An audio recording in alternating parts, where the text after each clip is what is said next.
بعد مباراة الأهلي والقطن الكاميروني في دوري أبطال أفريقيا واللي انتهت بفوز الأهلي بثلاثية مقابل لا شيء، في حالة من الغضب داخل صفوف النادي الأهلي.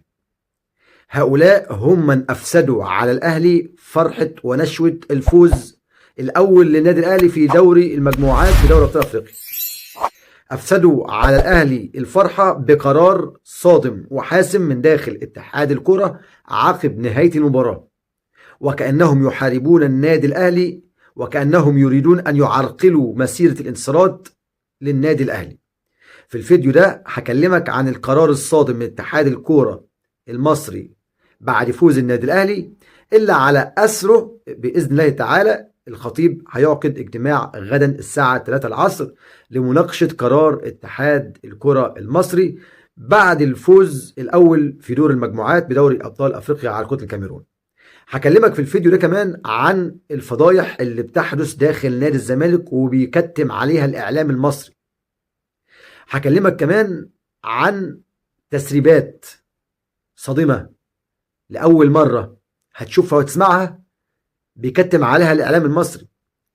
فعايزك الأول تصلي على النبي محمد صلى الله عليه وسلم، ولو أول مرة بتتابعنا أتمنى من كل قلبي تشترك في القناة وتفعل زر الجرس عشان يصلك كل جديد، واضغط لايك وقول رأيك براحتك. دائما وأبدا في ملعب أو الكباتن بنحترم الآراء البناءة، والاختلاف في الرأي يعني لا يفسد للود قضية. النهاردة يا جماعة بعد فوز الأهلي على القطن الكاميروني في أداء يعني عادت فيه الروح وعاد فيه الانسجام. أي نعم كان الأداء الرتم بيعلى وبينخفض في بعض الأوقات، لكن كان الجيم بالنسبة لنا سهل ومفتوح، وإن شاء الله هي دفعة يعني بتؤهلنا لمباراة صن داونز. لكن ما قبل مباراة صن داونز صدمة يعني أحزنت مجلس إدارة النادي الأهلي، اللي الاتحاد الكرة المصري فيها بيتعامل الكيل بمكيالين. الأهلي كان طالب تأجيل مباراة المقاولين العرب من بدري.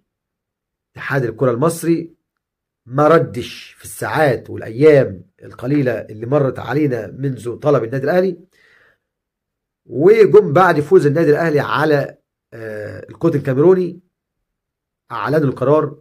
رابطة الأندية بترفض طلب النادي الأهلي لتأجيل مباراة المقاولين العرب، وسيتم لعبها يوم الثلاثاء القادم الساعة 5 مساء. طيب الساعة 5 والأهلي هيقابل صن داونز يوم السبت الساعة 3، يعني طير السبت من الحسبان وطير الأربع من الثلاث من الحسبان، يعني معاك أربع وخميس وجمعة. هتسافر أربع تريح الخميس تدرب الجمعة تلعب السبت، في حين إن الكابتن محمود الخطيب في قمة الحزن ان اتحاد الكره المصري بدل ما يدعم ويساند الانديه المصريه، مش النادي الاهلي بس، الانديه المصريه في بطولاتها الافريقيه لتقديم الكره المصريه وارتفاع منسوبها الهابط الى الاعلى بتتويج الاهلي او الزمالك او ايا كان من الفرق المصريه. لا، اجل للزمالك في فبراير اللي فات، وعند الاهلي ارفض انك تاجل له، وكانهم يعني يتعمدون او يقصدون عرقله النادي الاهلي في البطولات القاريه. الاهلي كمان رفض انه يشارك في البطوله العربيه نظرا للارتباطات والتحامات الموسم والاصابات المتعدده. دي فرحه في حد ذاتها للاتحاد الكره المصري ان الاهلي ما شاركش في البطوله العربيه، وكأن اتحاد الكره المصري مش حابب الاهلي يتوج باي حاجه في الفتره اللي فيها الزمالك هابط. فبالتالي الخطيب بكره هيعقد اجتماع، وعلى اثره باذن تعالى هنشوف ايه قراراته. خلينا نروح لهتافات الاسماعيلي، هتافات الاهلي قصاد يعني ما فعله جمهور الاسماعيلي في ملعب الاهلي والسلام. جماهير الاسماعيلي قالت وكسرت وقطعت ومزقت رايات النادي الاهلي جوه الاستاد. رد النهارده الاهلي بهتافات، يعني البعض من جماهير الاسماعيلي هيزعل، لكن انتوا اللي ابتديتوا.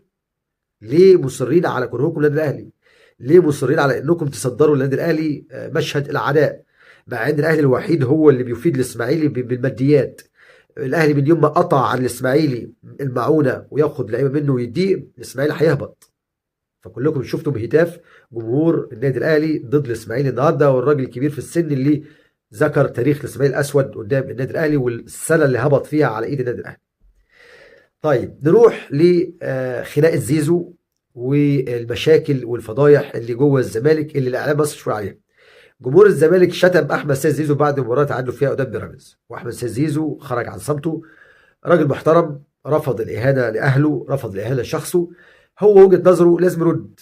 انا مش شغال عندكم، انا بلعب بأدي، انا الوحيد اللي في الفرقه كلها نايمه وهابطه، ادعمونا مش تيأسونا وتحبطونا. ده كان رد احمد سيد زيزو، واحتواه بعض الحاضرين، وحاولوا على قدر المستطاع انهم يفضوا الخناقه قبل ما يعني يتم تصديرها للاعلام، وتم تصديرها الى بعض من السوشيال ميديا.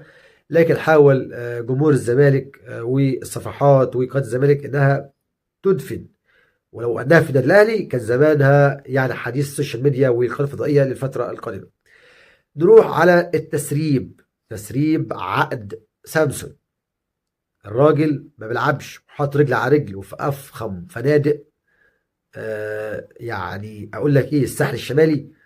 الراجل بيقبض. الراجل يا جماعه عقده 2 مليون و600 الف دولار. وكل يوم واحد في الشهر بيقبض يا جماعه، يعني ما يقرب من 31 الف دولار شهريا.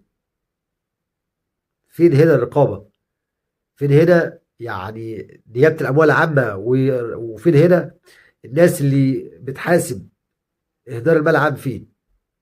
ويطلع خالد الغندور يقول سبحان الله بيتم تسريب عقود اللاعبين في الزمالك، اما الاهلي لا. الاهلي فيه شغل كويس، وكل واحد شاف طريقه صح، وكل واحد عارف نفسه بيعمل ايه. لا للتكتم ولا التستر على الفساد، لان دائما وابدا النادي الاهلي هو اللي بيعطي يعني النزاهه والشفافيه وكل ما تحمله الكلمه من معاني في الكره المصريه والافريقيه العربيه. فبالتالي يا جماعه الفضايح اللي بتحصل جوه الزمالك دي مش عارف اقول فيها ايه. تصريحات احمد سليمان، تصريحات بالنسبه للزمالك حاجه صدمه، حاجه فضيحه. لما رئيس الزمالك مرتضى منصور اللي هو محبوس حاليا احمد سليمان بيقول بنتاسف لجمهور الزمالك في مصر وخارج مصر عما بدر في عهد المحبوس اللي وضع الزمالك في المكانه المتدنيه تحت. اذا هنا بنلاقي تلقيح، هنا بنلاقي فضايح ما بين ابناء الزمالك نفسهم، ويرجع يقول لك الاهلي هو السبب، ويرجع يقول لك الاهلي او الدوله مش عايزه الزمالك يتقدم. لا، انا بقول لكم حلوا مشاكلكم وحبوا بعض وتراضوا، وبعد كده ابقوا شوفوا الاهلي بيتستر ولا ما بيتسترش على عقوده او كرهه لعبته بينهم وبين بعض، وده مش موجود اصلا يعني. بس بقول خلص وراك وبص في راتك، وبعد كده ابقى تعالى شوف ايه اللي عندي. بشكركم جدا على حسن المتابعه، وانتظرونا باذن تعالى في لايفات جديده وفيديوهات جديده على ملعب ابو الكباتن. دمتم في رعايه الله، والسلام عليكم ورحمه الله وبركاته.